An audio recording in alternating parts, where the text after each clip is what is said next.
Master minds commerce చదవాలనుకునే 10th inter విద్యార్థుల తొలి ఎంపిక. నమస్తే, welcome to Sakshi education. This is Shahida. డిగ్రీతో పాటు ఐఏఎస్ కోచింగ్ అనేది ఈ మధ్య యూత్లో బాగా విపరీతంగా దాని మీద క్రేజ్ పెరుగుతుంది. అయితే డిగ్రీ తీసుకుంటూనే ఒకే సమయంలో degree and IAS coaching, so ఇది ఎంతవరకు ఉపయోగపడుతుంది అండ్ ఫ్యూచర్లో దీనివల్ల ఉన్న లాభాలు ఏంటి అండ్ ఇంకా చాలా అనుమానాలు ఉన్నాయి ప్రజల్లో, అవన్నీ ఈరోజు మనం తెలుసుకుందాము. డిగ్రీ విత్ ఐఏఎస్ ఇప్పుడు మీరు చెప్పినట్లు, ఇంకా అయితే ఇప్పుడు ఇంటర్ విత్ ఐఏఎస్ అంటున్నారు, దీని గురించి చెప్పండి. ఇంటర్ విత్ ఐఏఎస్ అంటే ఇది చాలా మందికి మిస్కన్సెప్షన్స్ ఉంటాయి. అంటే నేను తక్షశిల ఐఏఎస్ అకాడమీ గత సంవత్సరాల్లో inter with IAS programme, inter plus IAS plus CLAT అనే ప్రోగ్రామ్ రన్ చేస్తున్నాం. సో ఇందులో మనం చూసుకుంటే ఈ ఐఏఎస్ అనే వర్డ్ ఏదైతే ఉందో ఇది జస్ట్ ఒక అట్రాక్షన్ కోసమే. పేరెంట్స్ అండ్ స్టూడెంట్స్ మా దగ్గరికి వచ్చిన వాళ్ళందరికీ మేము క్లియర్గా అర్థమయ్యేటట్టు చెప్పేది ఏంటంటే, 2 సంవత్సరాలు ఇంటర్మీడియట్లో 10th క్లాస్ అయిన తర్వాత వాళ్ళకి ఒక ఫౌండేషన్ మాత్రమే ఈ పోటీ పరీక్షలు కావచ్చు, కాంపిటేటివ్ ఎగ్జామ్స్ అండ్ అలాగే అదర్ కెరియర్స్, ఆర్ట్స్తో అలైన్ అయి ఉన్న వేరే ఫీల్డ్స్ ఏవైతే ఉన్నాయో వీటన్నిటికీ ఉపయోగపడేటట్టు ఇంటర్మీడియట్ స్థాయిలో వీళ్ళకి ఫౌండేషన్ ఇవ్వడం జరుగుతుంది. Social studies, mainly social studies and current affairs. So దానివల్ల ఉపయోగం ఏంటి అంటే, ఇంటర్మీడియట్లో వీళ్ళు ఏదో ఒకటి చదివేయాలి అన్న ఉద్దేశంలో ఎంపీసీనో అదర్ స్ట్రీమ్స్ ఏదో తీసుకుంటారు. దానివల్ల వాళ్ళకి కెరియర్కి ఆర్ట్స్ సైడ్ వద్దాం అనుకున్న వాళ్ళకి ఎటువంటి యూజ్ ఉండదు. సో ఇక్కడ ఇంటర్ విత్ ఐఏఎస్ ప్రోగ్రామ్స్లో కనుక పిల్లలు ఈ సోషల్ స్టడీస్ ఫౌండేషన్ కనుక కంప్లీట్ చేయగలిగితే వాళ్ళు ఇంటర్ తర్వాత లాలో క్లాట్ ఎగ్జామ్, కామన్ లా అడ్మిషన్ టెస్ట్ రాసి నల్సార్ యూనివర్సిటీస్లో కావచ్చు, ఎన్ఎల్యూస్లో కావచ్చు లా పర్స్యూ చేయొచ్చు. అలాగే సియూఈటీ ఎగ్జామ్ రాసి సెంట్రల్ యూనివర్సిటీస్, ఢిల్లీ యూనివర్సిటీ దగ్గర నుంచి all India top to bottom, even తమిళనాడులో Pondicherry university, Hyderabad central university, ఇలా టాప్ యూనివర్సిటీస్లో అక్కడ గ్రాడ్యుయేషన్ పర్స్యూ చేస్తూ వాళ్ళ స్పెషలైజ్డ్ ఫీల్డ్ని ఆర్ట్స్లో ముందుకు వెళ్ళడానికి వేరియస్ ఆపర్చునిటీస్ వెతుక్కోవచ్చు. సో ఇలాగ ఇంటర్ ప్లస్ ఐఏఎస్ అనేది పేరు మాత్రమే, కానీ అక్కడ యాక్చువల్ ఉద్దేశం, అది ఏ ఇన్స్టిట్యూట్ అయినా పర్లేదు, అక్కడ వాళ్ళ ఉద్దేశం ఇంటర్తో పాటుగా కాంపిటేటివ్ ఎగ్జామ్స్ ఆర్ట్స్ సైడ్ పిల్లల్ని డ్రైవ్ చేయాలి అంటే వాళ్ళకు ఒక ప్రాపర్ గ్రూమింగ్ కావాలి. దానికోసం ఈ ప్రోగ్రామ్, కానీ ఇంటర్లోనే ఐఏఎస్ చెప్పేస్తారని కాదు, ఇది మేము చేసింది. సో ఇది ఎలా ఉపయోగపడుతుంది అంటే, intermediate syllabus, for example MPC తీసుకొని ఐఐటి ప్రిపేర్ అవుతారు, కానీ ఇంటర్మీడియట్కి ఇచ్చే టైం ఎంత, చాలా తక్కువ. అలాగే arts prepare, inter plus IAS దాంట్లో ఆర్ట్స్ తీసుకున్నారనుకోండి, హెచ్ఈసి కానీ సిఈసి కానీ ఇలాంటివి తీసుకుంటే వాళ్ళు ఇంటర్మీడియట్కి 2-3 నెలలు ఫోకస్ చేసినా సరిపోతుంది. రిమైనింగ్ టైం అంతా ఏం చేయాలి? సో ఆ టైంలో వీళ్ళు ఐఏఎస్ పేరు మీద అన్ని కాంపిటేటివ్ ఎగ్జామ్స్ లేదా నల్సార్ క్లాట్ ఎగ్జామ్ కావచ్చు, అదర్ స్ట్రీమ్స్ ఏవైతే ఉన్నాయో ఆర్ట్స్లో, వాటి మీద ఈ టైం అంతా యూటిలైజ్ చేసుకునే కోర్స్ ఈ ఇంటర్ ప్లస్ ఐఏఎస్. సో అలా అంటే ఇంటర్మీడియట్ సైడ్ లైన్ అవరా అంటే, మేము గత 4 సంవత్సరాలుగా మీరు చూసుకుంటే ఇంటర్మీడియట్లో మేము పిల్లలకి వాళ్ళకి ఇంటర్ మీద ఇచ్చే టైము హార్డ్లీ ఒక 2 to 3 months. మీరు ఆంధ్రప్రదేశ్లో చూసుకుంటే గత 4 సంవత్సరాల్లో ఆంధ్రప్రదేశ్ స్టేట్ ఫస్ట్ ర్యాంకు మా ఇన్స్టిట్యూషన్ చదువుతున్న పిల్లలే వచ్చారు, స్టేట్ టాప్ 5 ర్యాంక్స్. అది నేను క్రెడిట్ తీసుకోవడానికి చెప్పట్లేదు, నేను చెప్పేది ఏంటంటే కాంపిటేటివ్ ఎగ్జామ్స్ సివిల్ సర్వీసెస్ మోడల్లో ఫౌండేషన్ తీసుకునే subjects geography, history, economy, polity, అందులోనే వీళ్ళకి హెచ్ఈసి కానీ సిఈసి కానీ వచ్చేస్తాయి. సో ఈ సబ్జెక్ట్స్ వాళ్ళకి ఆ సివిల్స్ ఫౌండేషన్ లెవెల్లో ఉండటం వల్ల ఇంటర్మీడియట్ ఎగ్జామ్స్ చాలా ఈజీగా రాస్తారు. వాళ్ళు తక్కువ టైంలో కూడా స్టేట్ ర్యాంక్స్ ఆల్మోస్ట్ 98% తెచ్చుకునే స్కోప్ ఉంటుంది. సో దానివల్ల ఇంటర్మీడియట్ డిస్టర్బ్ అవ్వదు. అడిషనల్గా వీళ్ళు కాంపిటేటివ్ ఎగ్జామ్స్, ఈ career guidance courses side awareness తెచ్చుకుంటారు. సో అలా తెచ్చుకోవడం వల్ల డిగ్రీలో వాళ్ళకి నచ్చిన కోర్సెస్, అది వాళ్ళు లా సైడ్ కావచ్చు, లేదా సెంట్రల్ యూనివర్సిటీస్లో అదర్ కోర్సెస్ కావచ్చు, ఈ పబ్లిక్ పాలసీ లాంటి కోర్సెస్ కావచ్చు, అవేర్నెస్ ఉంటుంది కాబట్టి వాళ్ళు పర్స్యూ చేయడానికి, కెరియర్ ఆపర్చునిటీస్ని ఈజీగా ఎక్స్ప్లోర్ చేయడానికి అవకాశం. రైట్, ఇప్పుడు మీరు చెప్పినట్లు BA పబ్లిక్ పాలసీ గురించి మీరు చెప్పారు. అండ్ ఇవన్నీ ఆర్ట్స్ స్టూడెంట్స్కేనా, లేకుంటే ఒకవేళ సైన్స్ స్టూడెంట్స్ ఏమవ్వాలి, వాళ్ళు ఏం తీసుకోవాలి? మనకి మన తెలుగు స్టేట్స్లో ఉన్న అవేర్నెస్ ఏదైతే ఎక్స్పోజర్ ఉందో మేడం, అది కొంచెం మనం ఇంకా అవేర్నెస్ రావాలి పేరెంట్స్ అండ్ స్టూడెంట్స్. 10th అవ్వగానే మ్యాక్సిమం మన వ్యవస్థలో ఉన్న మార్కెటింగ్ వ్యవస్థలు ఏంటంటే ఎంపీసీ ఆర్ బైపీసీ. చాలా కాలేజెస్లో ఈ 2 గ్రూప్స్ తప్ప వేరే గ్రూపే ఉండదు. సో వాళ్ళు గైడ్ చేసేది కూడా ఇంటర్లో కదా, ముందు తీసుకోండి, తర్వాత డిగ్రీలో మీరు కావాలంటే వేరే చూడొచ్చు అని. అలా అని ఇంటర్మీడియట్లో వాళ్ళు చదివే, ఫర్ ఎగ్జాంపుల్ ఎంపీసీఏ తీసుకుంటే వాళ్ళు చదివే మ్యాథ్స్, ఫిజిక్స్, కెమిస్ట్రీ, వాళ్ళు ఆర్ట్స్ సైడ్ వద్దాము లేదా అదర్ కెరియర్ ఆపర్చునిటీస్ని పర్స్యూ చేద్దాం అనుకుంటే ఆ ఎంపీసీలో ఉండే నాలెడ్జ్ ఎక్కడా ఉపయోగపడదు, లెస్ దాన్ 10% ఉపయోగపడుతుంది. సో 2 years పాటు ఆల్మోస్ట్ వాళ్ళ టైం వేస్టే అవుతుంది. సో దాన్ని మనం అర్థం చేసుకొని పేరెంట్స్ అండ్ స్టూడెంట్స్, అంటే పేరెంట్స్ ఆలోచించడానికి కూడా మనం కూడా ఒకటి చెప్పాల్సింది ఏంటంటే, సొసైటీకి అట్ లార్జ్ మనం అర్థం చేసుకోవాల్సింది ఏంటంటే, ఒక 10th క్లాస్ స్టూడెంట్ మన తెలుగు స్టేట్స్లో కంప్లీట్ చేసిన తర్వాత 10th కంప్లీట్ చేసిన తర్వాత ఒక మంచి ఆర్ట్స్ కాలేజ్ ఎక్కడుంది అని వెతికితే మనకి సరిగ్గా కనబడవు. 4-5 లక్షల మంది 10th కంప్లీట్ చేసిన తర్వాత వాడు ఇంటర్మీడియట్లో నేను మంచి ఆర్ట్స్ కాలేజ్లో జాయిన్ అవుతాను, నాకు ఆర్ట్స్లో మంచి కెరియర్కి వెళ్ళాలి అని అనుకుంటే ఏ కాలేజ్ ఉంది? గట్టిగా చెప్పండి. 5 లక్షల మందికి ఒక స్టూడెంట్స్ కూడా లేరండి ఆర్ట్స్ తీసుకోవాలి అన్న ఇంట్రెస్ట్ చాలా మందిలో లేదు. ఆపర్చునిటీ ఉంటే కదా స్టూడెంట్స్ వచ్చేది. ఆపర్చునిటీ లేనిది ఎలా చేస్తాం? ఇప్పుడు ఢిల్లీలో, నార్త్ ఇండియాలో ఎందుకు తీసుకుంటున్నారు ఆర్ట్స్? ఎవరైతే ఐఏఎస్ యూపీఎస్సీ క్రాక్ చేస్తుంటారో టాపర్స్ అందరు నార్త్ ఇండియన్సే ఎందుకుంటారు? వాళ్ళకే ఎందుకు ర్యాంక్స్ వస్తాయి? మనం ఇది సాధారణంగా నార్త్ వాళ్ళకి ఎక్కువ వస్తున్నాయి, సౌత్ వాళ్ళకి తక్కువ వస్తున్నాయని మాట్లాడుకోవడానికి బాగుంటుంది. కానీ ఇప్పుడు సౌత్ అంటే మీ ఒపీనియన్ ఏంటి చెప్పండి? సో మహా అయితే ఒక 6 స్టేట్స్ ఉన్నాయి. 6 స్టేట్స్లో ఉన్న వాళ్ళకి ఎక్కువ ర్యాంకులు వస్తాయా? రిమైనింగ్ 22-23 స్టేట్స్లో వాళ్ళకి ఎక్కువ ర్యాంకులు వస్తాయా చెప్పండి? ఆబ్వియస్లీ 23 కదా. మరి వాళ్ళందరినీ మనం నార్త్ ఇండియానే అంటాం కదా. హిందీ మాట్లాడితే చాలు వాళ్ళు మనం ఏమంటాం? నార్త్ ఇండియన్స్ అంటే. సో ఈ మిస్కన్సెప్షన్ ఉంటుంది. ఎందుకంటే మన తెలుగు రాష్ట్రాల్లో, అంటే మన స్టేట్లో నార్త్ ఇండియన్స్ కూడా ఐఏఎస్ ఆఫీసర్ ఉంటారు కాబట్టి, అరే ఎక్కువ మంది వాళ్ళే ఉంటారు. మన తెలుగు స్పీకింగ్ ఐఏఎస్లు తక్కువ ఉంటారు కాబట్టి అందరూ హిందీ మాట్లాడుతున్నారు, హిందీ ఐఏఎస్లు ఎక్కువ ఉన్నారు అంటే నార్త్ వాళ్ళు అనే కన్సెప్షన్లో ఉంటుంది తప్ప, ఇది రిప్రజెంటేషన్ చాలా ట్రాన్స్పరెంట్గా అన్ని స్టేట్స్కి రిప్రజెంటేషన్ ఉండేటట్టే ఉంటుంది. కాకపోతే హిందీ మీడియం వల్ల మనం అలా అనుకుంటాం. అలాగే మీరన్న దాంట్లో ఇంకొక క్వశ్చన్ ఏంటంటే, ఆర్ట్స్ తీసుకున్న వాళ్ళు ఎక్కువ నార్త్లో ఉంటారు, మన సైన్స్ ఇంజనీరింగ్ సైడ్ వచ్చిన వాళ్ళు ఎక్కువ సౌత్లో ఉంటారు. కానీ మనం అబ్జర్వ్ చేస్తే ఏంటంటే, నార్త్లో ఉండే వాళ్ళకి ర్యాంక్స్ ఎక్కువ వస్తున్నాయి కదా, వాళ్ళు ఆర్ట్స్ బ్యాక్గ్రౌండ్లో ఉన్నారు కదా అని అనుకుంటాం. కానీ సౌత్లో మనకి ఆర్ట్స్ కాలేజ్ లేవు కదా, ఇందా మనం మాట్లాడుకుంటున్నట్టు. సో మన వాళ్ళు కూడా ఆర్ట్స్ తీసుకోవాలంటే నార్తే వెళ్తారు. అదే కదా ఇప్పుడు ఇంతవరకు కూడా అండ్ ప్రజల్లో ఎక్కువ ఏముంది అంటే, ఐఏఎస్ క్రాక్ చేయాలి అంటే ఢిల్లీకి వెళ్ళాలి అనేసి ఉంది. అక్కడ రిసోర్సెస్ అండ్ ఇన్ఫ్రాస్ట్రక్చర్ క్రియేట్ చేయబడ్డాయి గత డికేడ్స్ నుంచి, ఒక 20-30 సంవత్సరాల నుంచి అక్కడ ఆ ఎక్స్పోజరు, ఆ ఇన్ఫ్రాస్ట్రక్చర్ అనేది క్రియేట్ చేయబడింది కాబట్టి వెళ్ళాలి. ఇక్కడ లేదు కాబట్టే కదా ఇక్కడ మనం కిల్ చేసేసుకున్నాం కదా. సో ఆర్ట్స్ అంటేనే ఇది వేస్ట్, ఇది టిష్యూ పేపరు, ఇలాంటి ఏమంటారు మిస్లీడ్ చేసే విధానం చాలామంది ఎక్స్పర్ట్స్ తెలిసి తెలియని విధానంగా వీళ్ళు ఈ సోషల్ మీడియాలో కావచ్చు ఇలా మాట్లాడడం వల్ల చాలామంది, ఎందుకంటే లిటరేట్స్ అయిన పేరెంట్సే తక్కువ. సో ఆ ఇల్లిటరేట్ అన్ఎడ్యుకేటెడ్ పేరెంట్స్కి ఇలాంటి మాటలు వింటే ఇంకా ఇదైపోతుంది. సో అస్తమానం మన సౌత్లో ఏంటంటే ఇంజనీరింగ్ సైడ్ తోసేద్దాం, యూనివర్సిటీ సైడ్ ఇటు సైడ్ తోసేద్దాం తప్ప వేరే యావిగేషన్ ఇచ్చే అవకాశం లేదు. సో నార్త్లో ఆ ఎక్స్పోజర్ అనేది కొంచెం ఎక్కువ ఉంటుంది. డిగ్రీ చదువుకోవాలి అనుకుంటే ఢిల్లీ వెళ్తారు, నార్త్లో అన్ని స్టేట్స్ నుంచి ఢిల్లీ వెళ్తారు. అయితే ఆర్ట్స్ చదువుకున్న వాళ్ళు నార్త్ నుంచే ఎక్కువ సక్సెస్ అవుతున్నారు, దానికి ఏమంటారు? నార్త్ ఇండియాలో ఆర్ట్స్ చదవాలి అంటే, ఇప్పుడు ఫర్ ఎగ్జాంపుల్ ఢిల్లీ యూనివర్సిటీ ఉందండి, ఆల్మోస్ట్ ఆ కాన్స్టిట్యూయెంట్ ఎఫిలియేటెడ్ కాలేజ్ ఒక 30+ కాలేజెస్ ఉన్నాయి.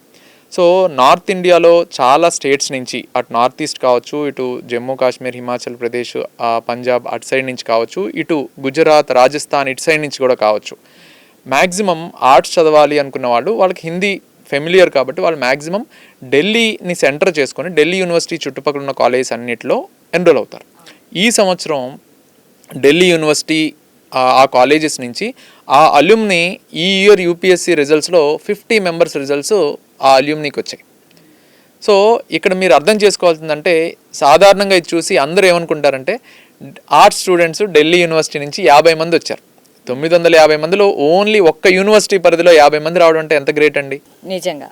కానీ మనం దాని బ్యాక్గ్రౌండ్స్ మనం చూసుకుంటే, ఈ ఢిల్లీ యూనివర్సిటీ అంటే ఆల్మోస్ట్ నార్త్ స్టేట్స్ అన్ని దగ్గర నుంచి వచ్చి అక్కడ ఆర్ట్స్ చదువుతారు. అంటే నాకు ఆర్ట్స్ ఇంట్రెస్ట్ ఉంది, నా కెరియర్ని ఆర్ట్స్లో చూసుకోవాలనుకుంటున్నాను, కాంపిటేటివ్ ఎగ్జామ్స్ సైడో లేకపోతే అదర్ ఆర్ట్స్ సైడో వెళ్ళాలి అని అనుకున్న వాళ్ళు ఈ ఢిల్లీ యూనివర్సిటీ సైడ్ వస్తారు. అందులో సివిల్స్ ఇంకొంచెం సీరియస్ ఉన్న వాళ్ళు ఖచ్చితంగా ఆ ఢిల్లీ చుట్టుపక్కల అన్ని కోచింగ్ సెంటర్స్ ఉంటాయి కాబట్టి వాళ్ళ ప్రిపరేషన్ అనేది డిగ్రీ నుంచి స్టార్ట్ చేయడమో, ఆ రిసోర్సెస్ని యూటిలైజ్ చేసుకుని ముందుకెళ్ళడం, వాళ్ళు ఎర్లీగా సక్సెస్ అవుతారు.